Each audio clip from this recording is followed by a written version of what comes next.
So, welcome to this presentation about sociolinguistics with a focus on linguistic profiling and code switching, which is a way to work with sociolinguistics in an upper secondary EFL classroom here in Sweden, which is now conducted by me, Johannes Kleiman. So, why have I chosen these two themes? Well, they come from what I've experienced myself. And when we look at code switching, it mainly comes from one student who usually has a very Swedish accent when he speaks English in the classroom. But when you get him together with a teacher, then he has a very British accent, which is quite interesting. And this could be part of him trying to fit in and some part of his identity, but we'll discuss this further down the road of this presentation. But this is where my interest comes from. And as for linguistic profiling, my interest got piqued in the classroom of at university. And then I felt like this is interesting and I want to do a test myself. So I did. And this test included 4 people, 1 Swedish male, Caucasian, 1 Swedish girl, Caucasian, and another girl who's from the Netherlands, also Caucasian, and 1 man from the US who's African American. And they all read the same text. And my students analyzed these recordings that I did, and then had to choose who they wanted to have on a job interview. And the text is as follows. So, hi, I'm calling about the ad regarding the open position at your company because I feel that this is the perfect job for me. I've got a proper education in the field you're asking for, I work well in groups, I'm efficient at time managing, and I must say that getting this job would be a dream come true. I'm attaching my CV and references, and I really hope that you want to meet me for a proper interview. Bye. And this is quite interesting, actually, when I presented this to my students. Because thankfully, most of them said that, oh, we would like to call all of these people to the interview because we wanted to get to know them more. But they were able to discern some different attributes from these people. Especially, they were able to guess that the one person was African American just by hearing his voice, and that is quite interesting. So that's where my interest in it comes from. Let's get to it.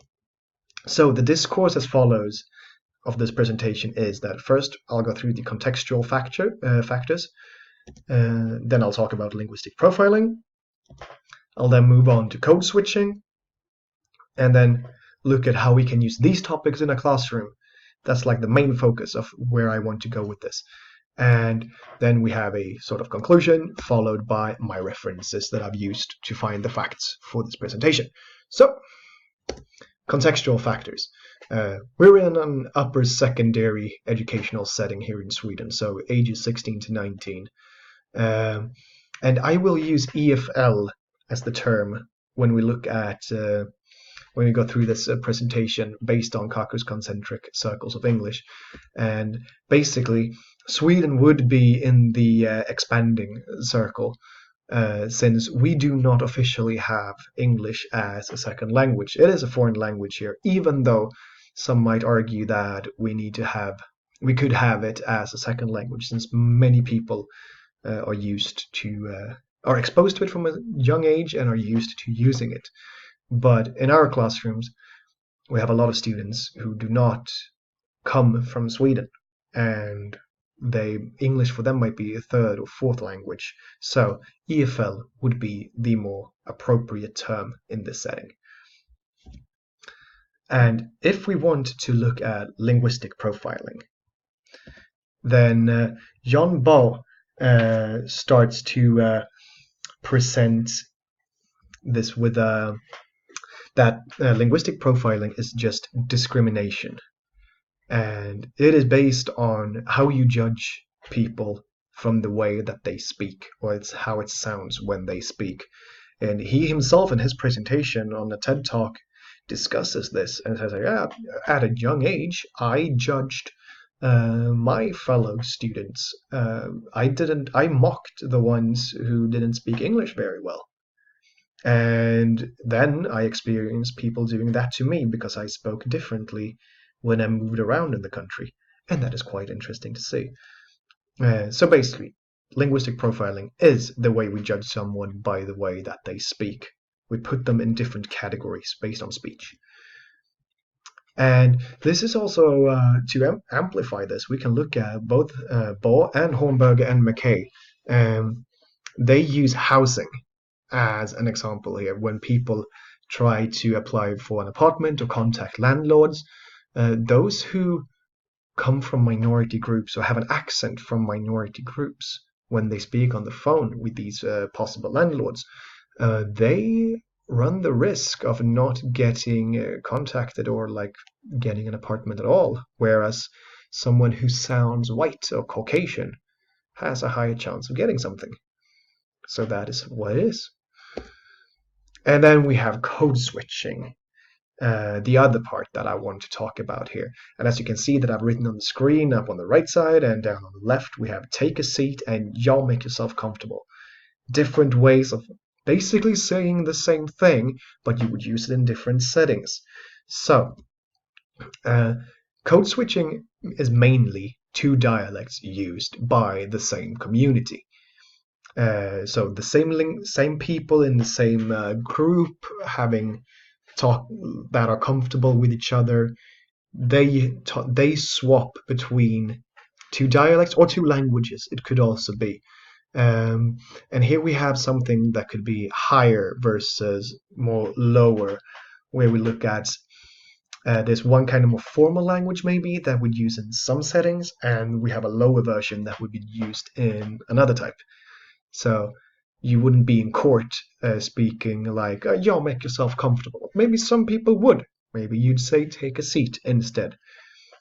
So, and if we go deeper into code switching, one could see this as a way to try to fit in.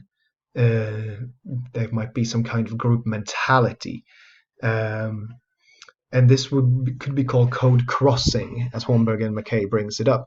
And that's when you alternate how you speak to try to fit into different groups. And relating back to the example we had with my student, after discussing with other teachers, we found out that he probably did this, like swapped his dialect when he spoke in front of his fellow students and then in front of only the teacher, to try and fit in, because he didn't want his English to be too good. And that was a real issue for him. And of course, these are speculations, but we were kind of certain this was the case. And in any case, it highlights the issue. Yeah. So let's move on how we can use these themes in a classroom setting. And if we look at linguistic profiling, we could use test as the one I did earlier, just outright do that. But then we can have that as a foundation to discuss prejudice and how language is used. And it could be used as a base for several different types of tasks in our classroom. It can be speeches, papers, stories, interviews, everything. And this is good because in the curriculum, students have to engage in different types of varieties of tasks. So yes, from this is perfect. But discussing prejudice is something that we also have to do in school, which then this lays a good foundation for, because it's our students who are supposed to help make school a safe place to be in and a certain place for education. So this helps, this facilitates that. And if we look at code switching then we can have discussions with our students about where we come from and how we use our language. What's important to us and the importance of fitting in. What is my identity? How do I fit in? And how can my language relate to that? And having those kinds of discussions, that could raise morale or why do I want to study English? How can I use English as a tool? So just by those things, I could fill those into an entire semester of tasks for my students. And so alongside the relevance of using them, just the sheer amount of things you can get from it is Perfect. Then, just to conclude, I want to say that linguistic profiling is discrimination, but provides a good foundation for actually discussing it in the classroom. Code switching would relate to our students' identities and how they act and speak in their groups, and how they might try to fit into other groups where they're more uncertain. And using these themes could be highly successful if you look at it perfectly. And that is basically all I want to say about these tasks.